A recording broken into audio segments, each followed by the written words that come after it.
یو خکلی کلی وه چې په غرونو کې موقعیت درلود. خلکو په آرامۍ سره ژوند کاوه. خو کله چې لمر ډوب شو او تیاره خوره شوه نو په کوڅو کې وحشتونک غړونه راتلل.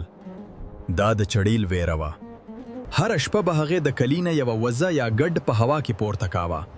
خلکو به یوازې په اسمان کې د هغې د خندا غف اورېدو. یو زړور ځوان پرېکړه وکړه چې د دې غلا مخه ونیسي.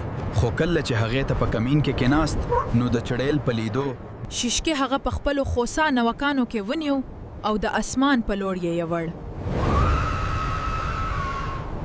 ټول کلی په ماتم کې شو. خلکو خپل عزیزان له لاسه ورکړي وو. بیا یو ماښام یو زوړ مسافر کلی ته راغی. هغه په ظاهره غریب و خو اصل کې یو پوه جادوګر وو. هغه وویل دا بلا په توره شب کې نه مړ کیږي، مونږ به دا په قبرستان کې نیسو. د شپې 12 بجې جادوګر او زړور خلک قبرستان ته لاړل. هلته یې ولیدله چې چړیل د قبرونو په سر ناسته وه او د هغه ځوان غوښې یې خوړلې.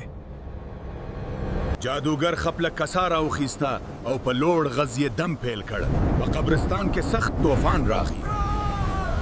په آخر کې هغه چړیل په اور بدله شوه، په هوا کې والوته او له منځه لړله.